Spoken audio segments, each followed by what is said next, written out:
Bus kita diskusija. Manau, kad dauguma jūsų stebėjot Paryžiaus olimpinės žaidynės šią vasarą ir dabar kalbėsim apie galimybės Baltijos šalims. Noriu pakviesti Darių Borisą, kuris moderuos šią diskusiją. Taigi Dariau, kviečiame ir jis atstovaus ir pristatys visus svečius, kurie ateis ant scenos. Ačiū, Šarūnai. Sveiki visi, malonu susitikti. Šiandien kalbėsim apie olimpinį sportą ir verslo galimybės susijusias su olimpiniu sportu. Turime 3 svečius iš 3 Baltijos šalių.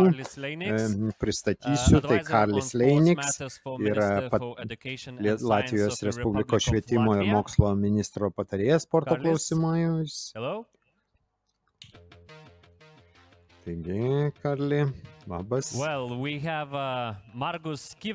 Turime Margus Kiver, jis yra Estijos olimpinio komiteto rinkodaros direktorius. Labas, Margusai. Ir trečias svečias iš Lietuvos, tai yra Mantas Marcinkevičius, buvęs Lietuvos olimpinio fondo direktorius.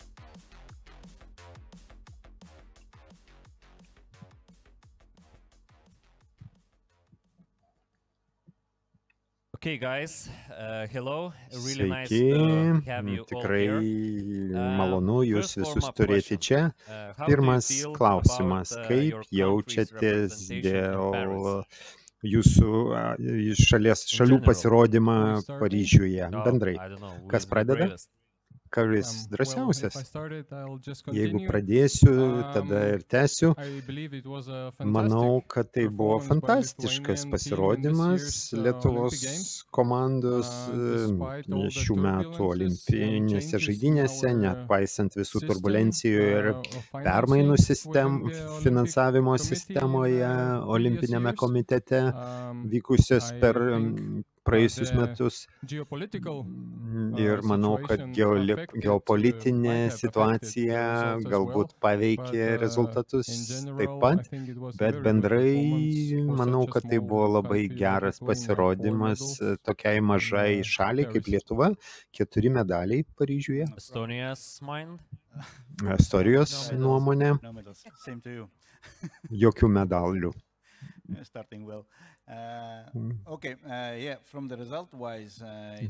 Kas liečia rezultatus, nebuvo labai gerai. Bet emocijų prasme tai buvo puiku, kadangi mes sugebėjome gauti gerų vietų. Turėjom mažą komandą, turėjom vieną mažiausių komandų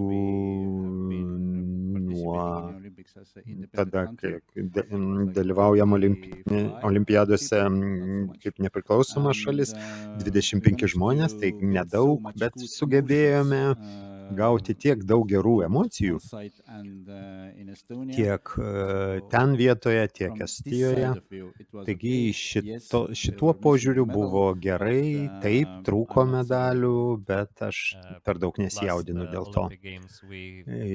Per pastarąsias, prieš tai olimpinės žaidynės mes beveik tokia pačioj situacijoje buvom. Tai Estijai labiau svarbu dalyvauti negu laimėti.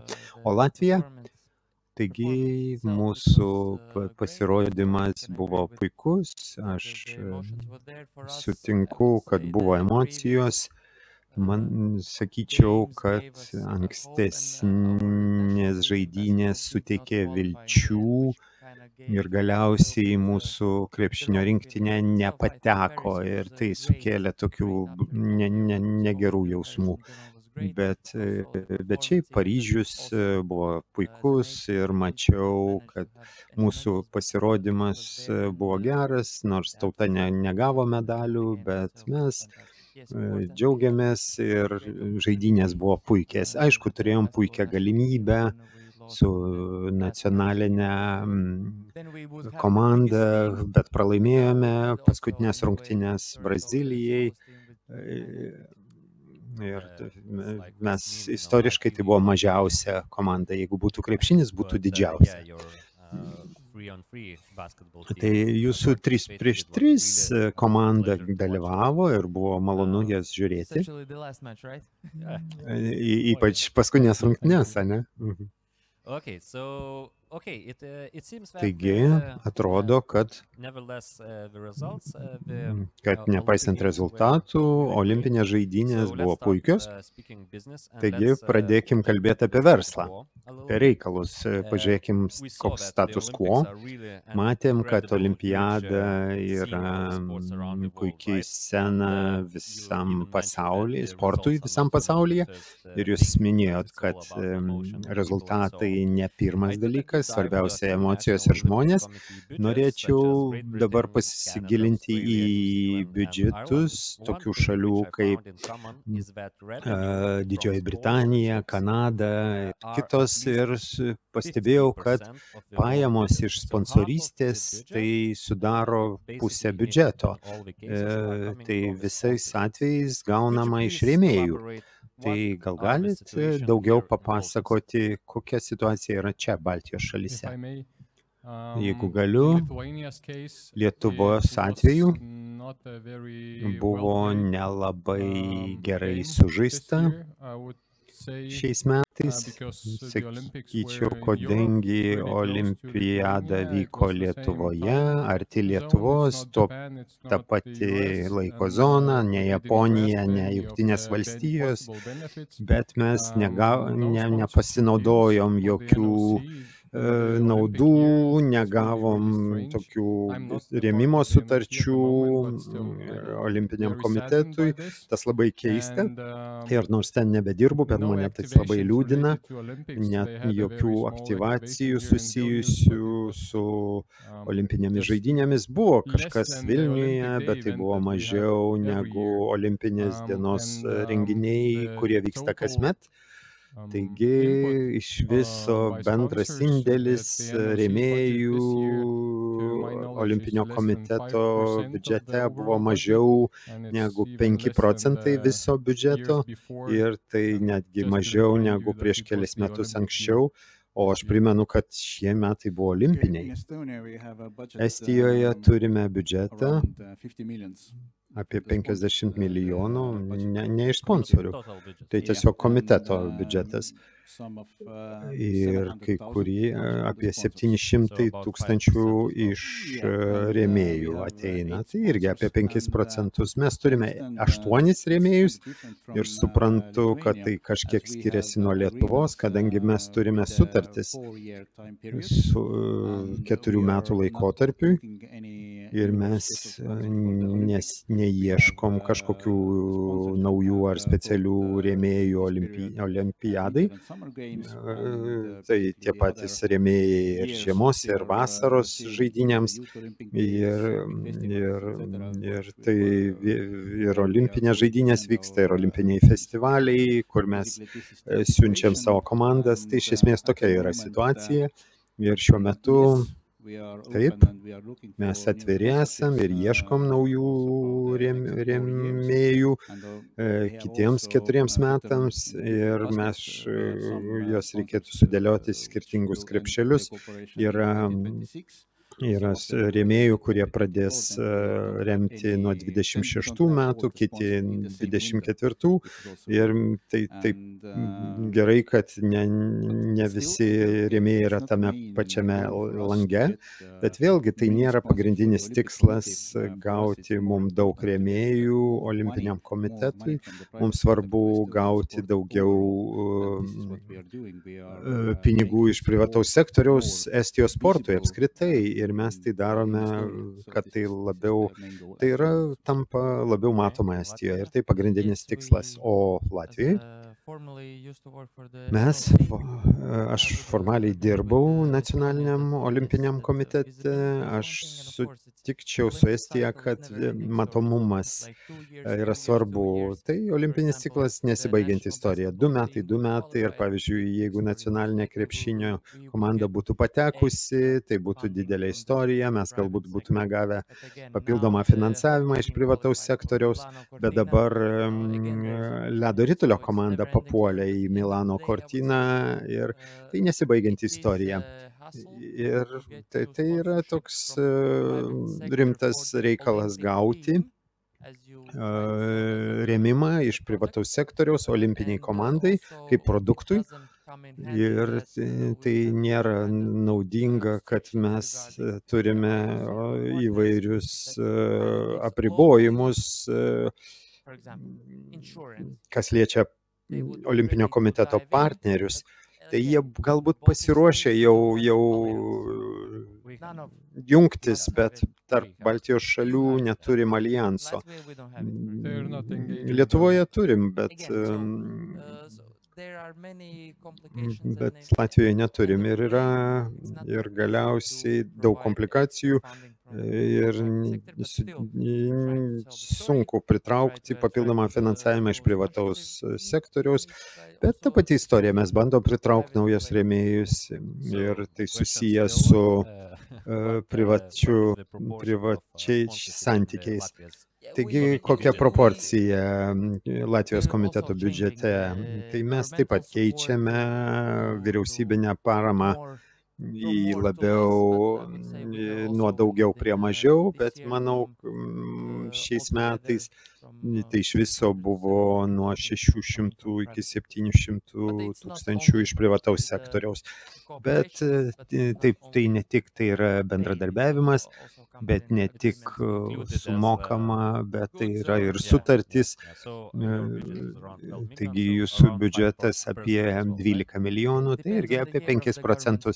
Tai priklauso nuo metų, nes vyriausybės dalis jinai aukštesnė ar žemesnė būtų. Tiesiog, kad situacija, kad auditorija suprastų, kokia situacija ir kaip.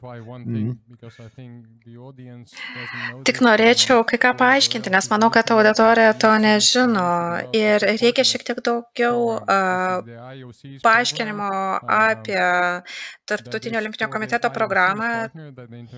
Tai yra pirmaujančių partnerių programa, o nacionaliniai olimpiniai komitetai negali tarp partnerių turėti Tarptautinio olimpinio komiteto partnerių.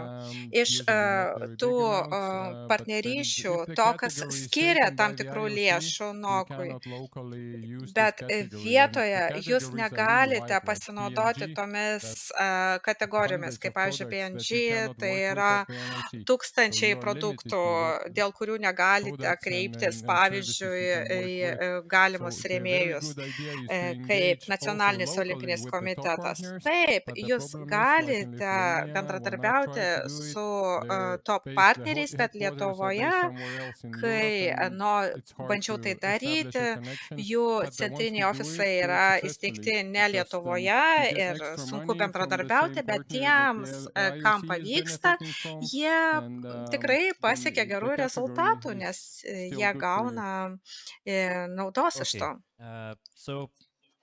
Taigi mes suprantame, kad lyginant su kitomis šalimis, mūsų rėmimo apimtis yra pakankamai mažos.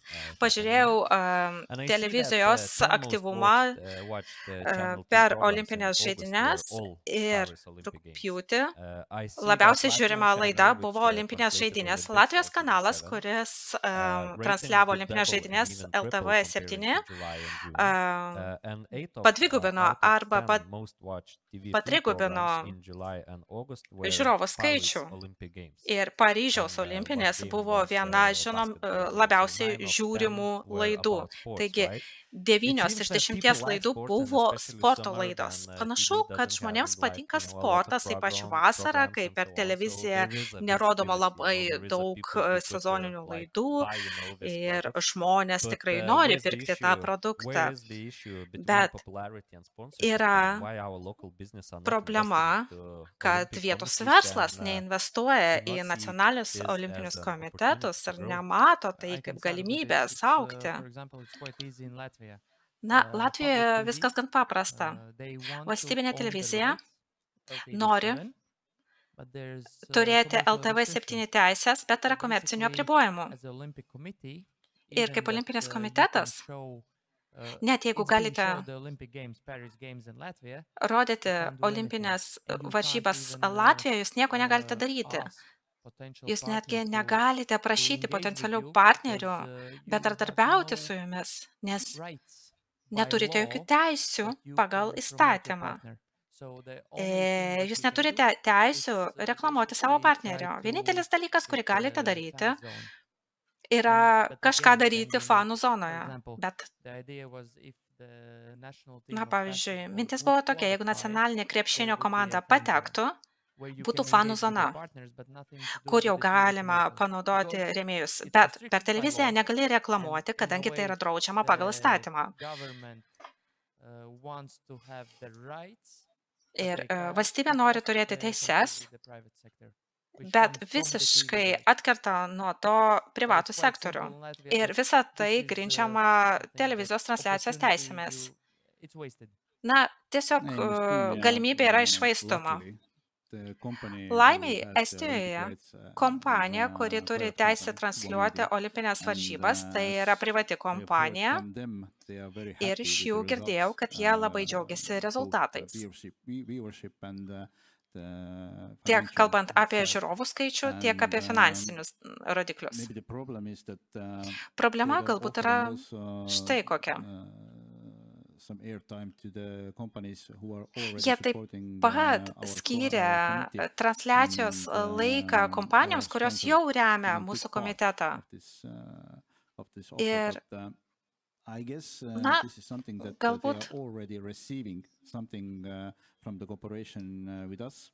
ir jie nepasinaudoja to, bet galbūt jie jau kažką gauna iš bendradarbiavimo su mumis, nes mes kartu darėme rinkodaros kampaniją, mes dalijomės su jais medžiaga, mes taip pat įtraukėme juos į savo kampaniją, mums pavyko, bet klausimas buvo kitas. Jei sportas toks populiarus, kodėl kompanijos nėra pasiruošusios remti? Na, aš nesutikčiau su šiuo klausimu, nes Estijoje pradedant šiais metais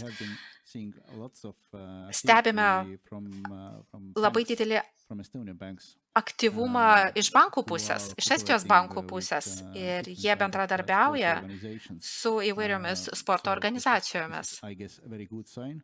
Ir man atrodo, tai yra geras ženklas. Swedbank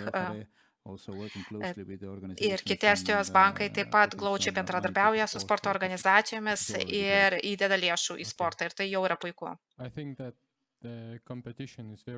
Na, manau, kad konkurencija sporte yra labai arši, kalbant apie rėmimą Lietuvoje, Latvijoje ir Estijoje. Ir žinoma, nacionalinis olimpinis komitetas nėra pirmas rėmimą galinti gauti organizacija. Yra žinoma įvairiausių apribojimų susijusių su NOK. Pavyzdžiui, visi NOK rėmėjai turi laikytis visų apribojimų. O tie, kas atsisako remti, jiems nėra taikomi tie apribojimai ir galbūt jiems taikomas tam tikros baudos, tai jie sutinka mokėti tas baudas ir taiko tokią partizaninę rinkodarą. Jie tikrai nėra persekiojami, tai nėra tarptautinis olimpinis komitetas.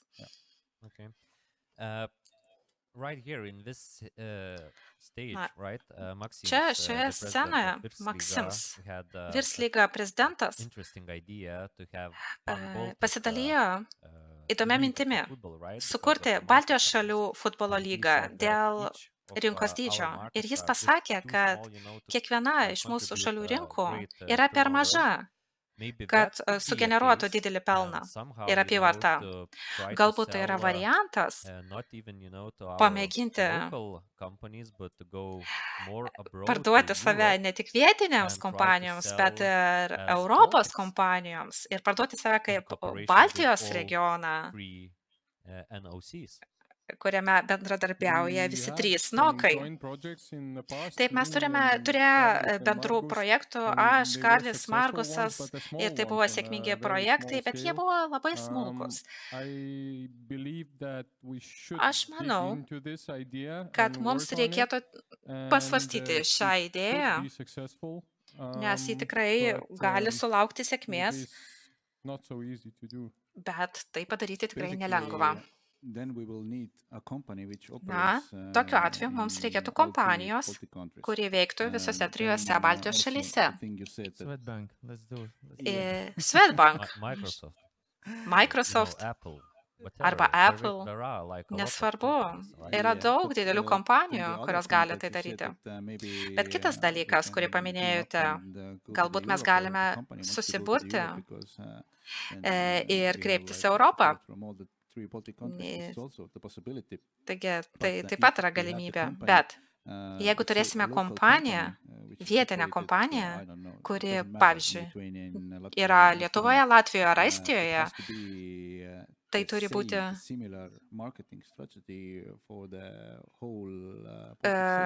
tai ši kompanija turi turėti tą pačią strategiją visoms trijoms Baltijos šalims. Nes, pavyzdžiui, mes sutarėme, kad remsime visus tris Baltijos šalių nacionalinius olimpinius komitetus ar sporto federacijas. Su Karliu taip pat kalbėjome apie Air Baltic. Air Baltic ketino kotiruotis. Ne, jie teiks pirminį pasiūlymą kol kas. Taip, jie siekia matomumo ir olimpinės žaidynės buvo puikus momentas. Ir Latvija dirba su Air Baltic šiuo metu. Bet mes nepasiekėme galutinio susitarimo su Air Baltic. Nežinau, galbūt Latvijos rinkai jie siūlo daugiau, negu mums gali pasiūlyti. Na, tai priklauso nuo to, kaip į tai pažiūrėsite. Šiais metais mėginome bendradarbiauti su bankais, su Air Baltic.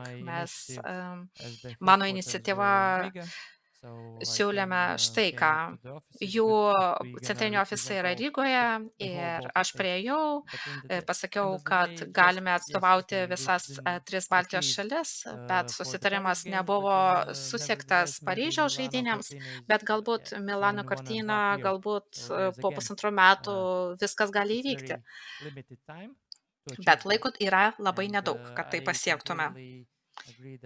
Ir visiškai sutinku, kad ateityje reikia pamėginti surasti bendrą sprendimą, bendrus rėmėjus ir bendrus tikslus, kalbant apie nacionalinės olimpinės komandas. Taip pat mums reikia išsiaiškinti, ką kompanijos nori pasiekti visose Baltijos šalyse, o ne tik atskirai Lietuvoje, Latvijoje ar Estijoje. Na, man sportas labiausiai siejasi su emocija ir su nacionaliniu pasididžiavimu. Ir labai svarbu, kad kompanija, kuri įsteigta Estijoje, ji norės remti Estijos komandą. Tai yra mūsų nacionalinis pasididžiavimas, nes mes siekiame laimėti medalių Milano Cortina. Ir taip sukuriama istorija. Karlis kalbėjo būtent apie istoriją. Taip sukuriame istoriją. Mes, kaip tauta, eisime į olimpinės žaidynės. Estijos kompanijoje nelengva ateiti į Latviją ar Lietuvą ir sakyti, veiksime kaip viena tauta, nes mes esame skirtingos tautos. Tai gali būti problema. Žinoma, aš norėčiau bendradarbiauti Baltijos šalių lygmeniu, bet aš esu matęs tiek daug tokių iniciatyvų, kurios tiesiog nesuveikia dėl įvairiausių priežasčių. Na, bent jau mano nuomonė, aš norėčiau palinkėti Latvijai ir Estijai kuo geriausios kloties olimpinėse žaidynėse. Žinoma, mes turime ir bendrą istoriją, tai yra Baltijos kelias, bendras projektas, tai yra pavyzdys, kad bendradarbiavimas gali padėti pasiekti daugiau. Na, taip, tai iš esmės gali būti vienas iš sprendimų. O dabar pažiūrėkime į Paryžių 2024. Kokios buvo geriausios komercinės galimybės, kurias Baltijos šalims sukūrė Paryžiaus žaidynės 2024 metais? Ar buvo tokių komercinių galimybių?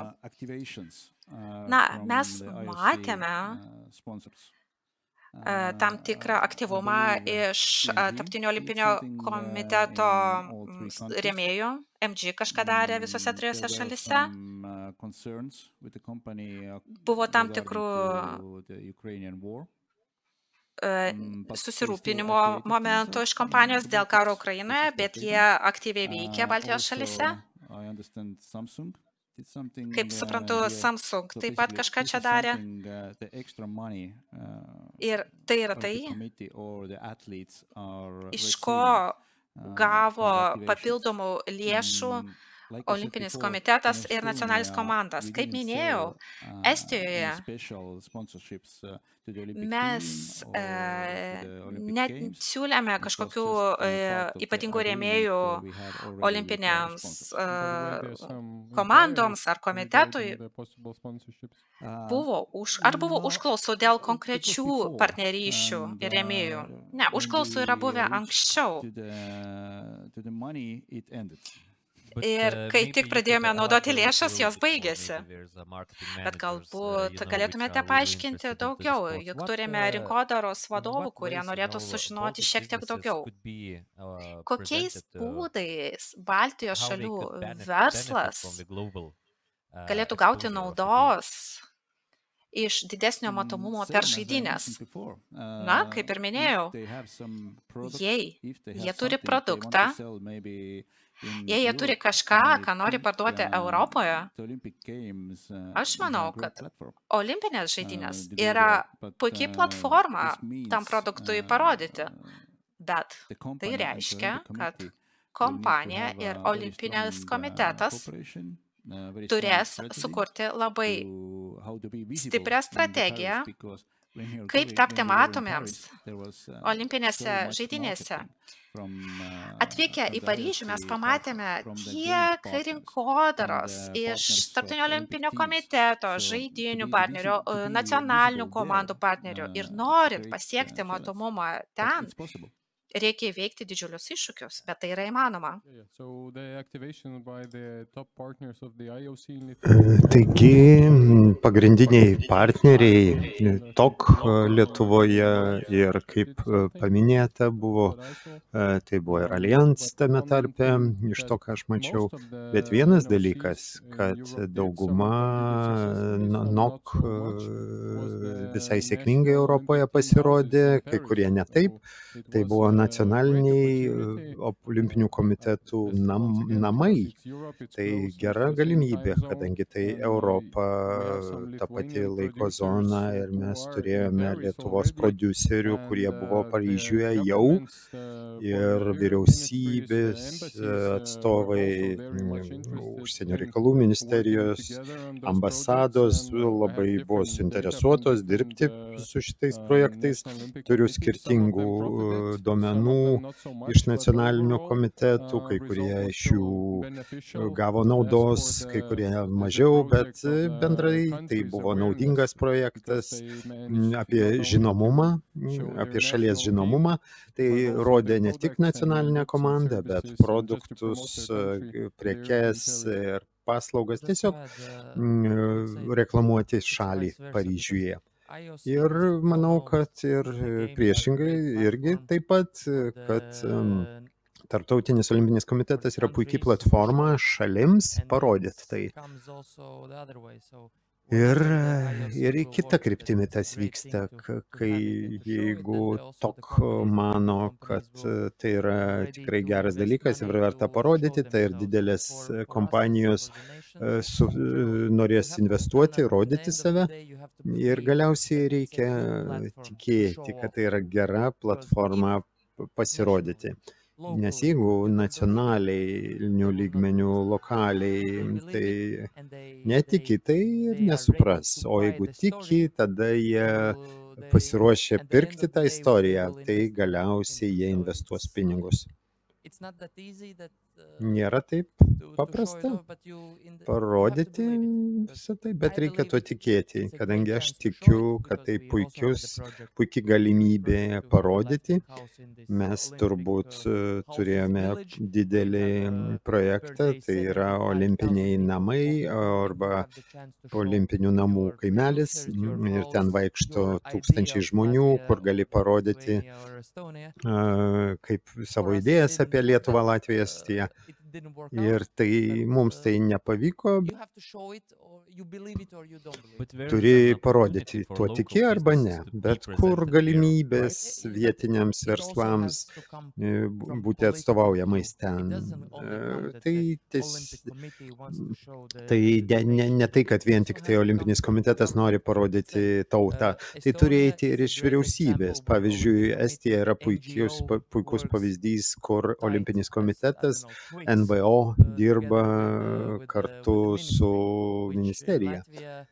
O Latvijoje prieš kažkiek laiko to nebuvo. Galbūt ateityje turėsime tokią pačią situaciją kaip Estijoje, Lietuvoje ir yra tas pats.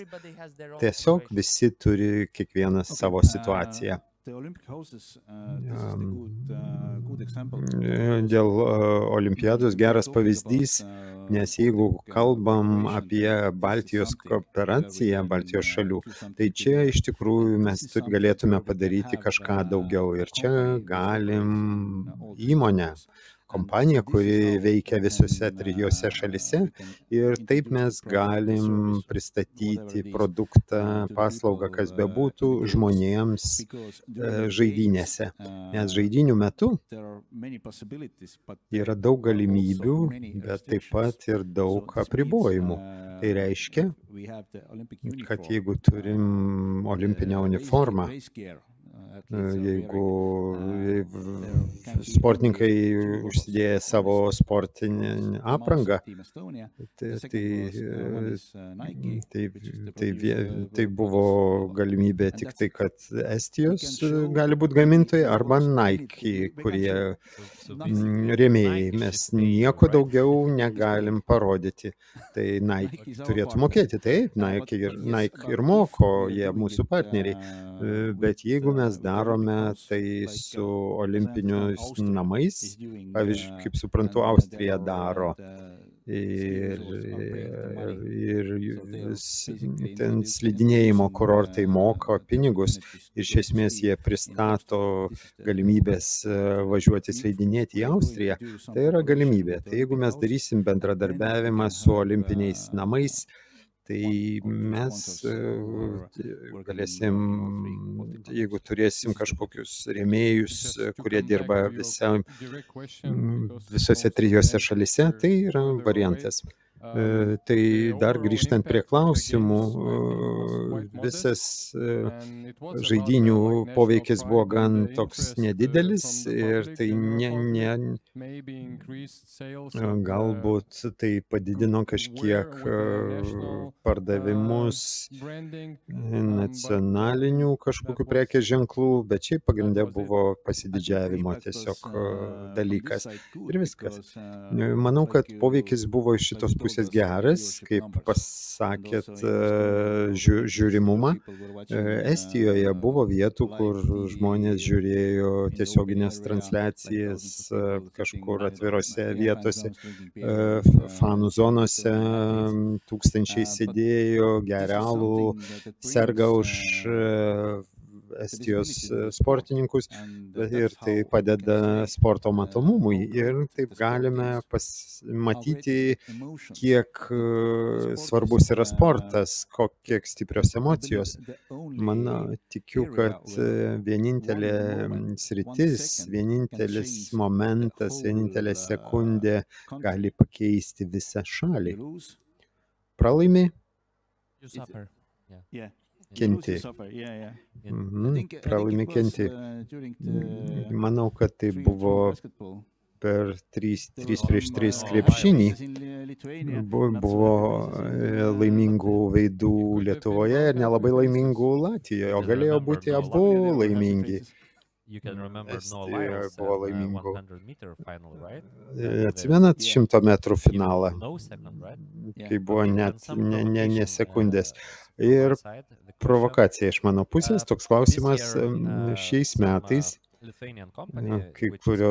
Kažkokia viena Lietuvos įmonė atliko analizę pasaulinėje žiniasklaidoje ir pasirodo, sportas yra numeris 1, kai jis liečia bendrą Lietuvos žinomumą apie Lietuvą. Taigi 7%, kodėl žmonės žino Lietuvą, tai yra vien iš sporto. Tai yra didžiausia priežastis. Tai galbūt sportas arba vietos komitetai, net jiems nereikia rėmėjų. Galbūt vyriausybė turėtų būti rėmėjas, kadangi tai didžiausia galimybė šaliai ir didžiausia scena mums. Galbūt tai galėtų būti didžiausias rėmėjas. Jis jau yra, bet gal didesnis galėtų būti vyriausybė. Kiekvienas žmogus atsakyti gali savaip, kas liečia žinomumą, pasididžiavimą ir taip toliau.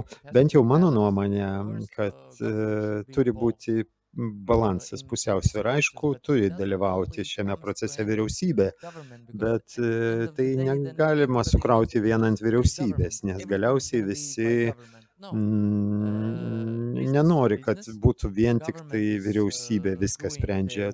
Verslas yra verslas, vyriausybė daro savo reikalus, kas liečia visokius politinius dalykus, bet geriausias receptas, mano manimu, tai turėti balansą.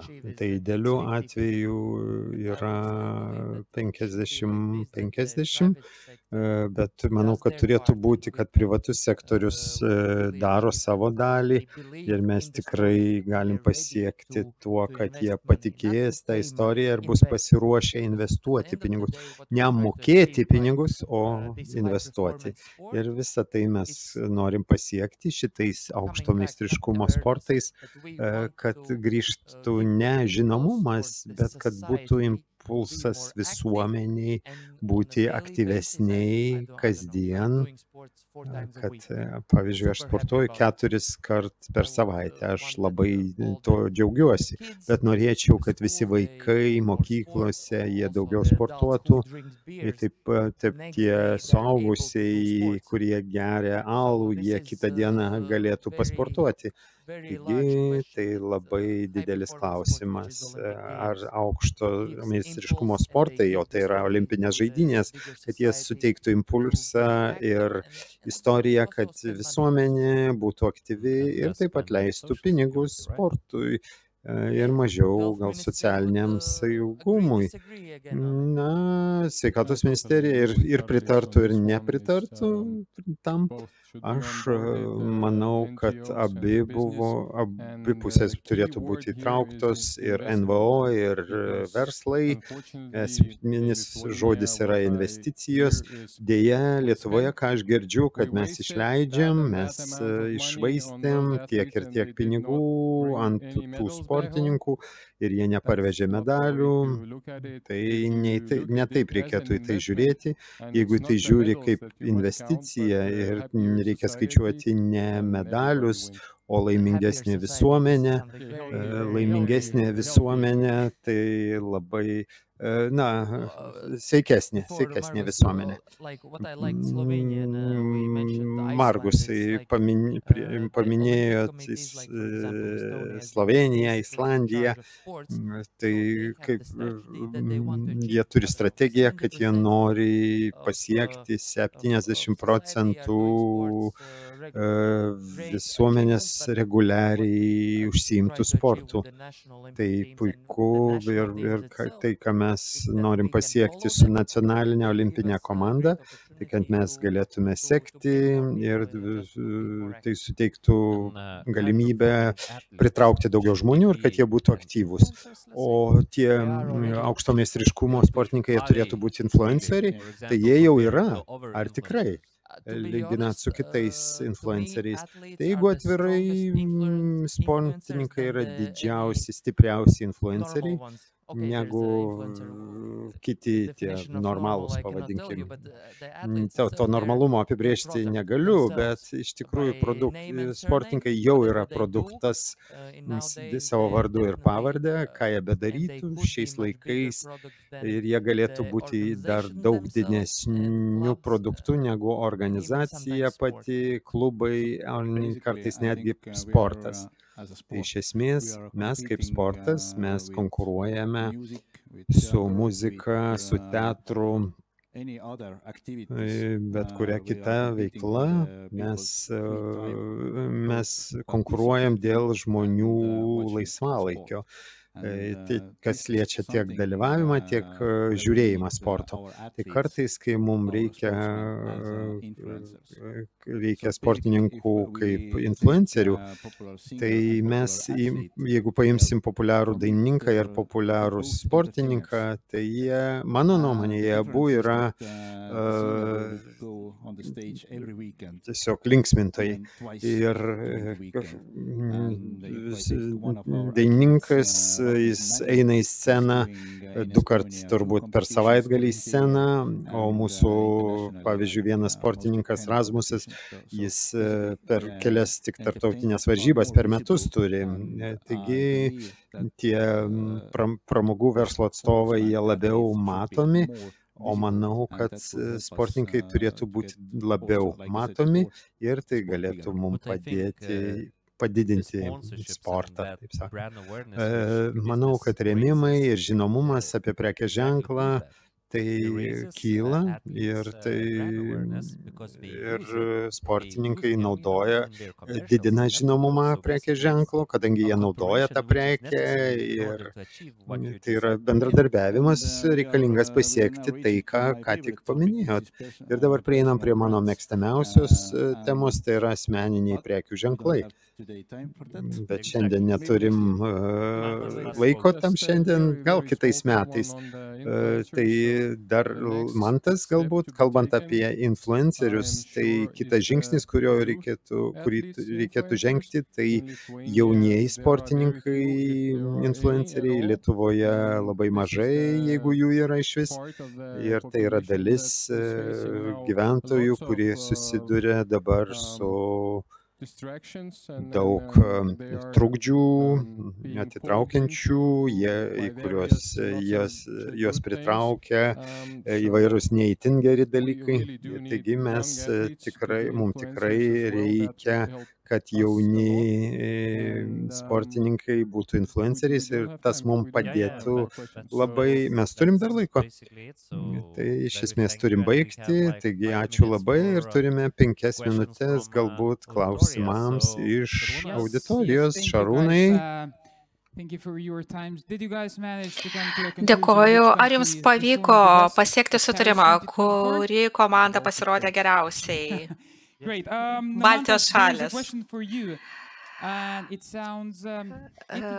Markusai, Aimantai, klausimas jums. Jeigu jūsų paklaustų apie pasiekimus,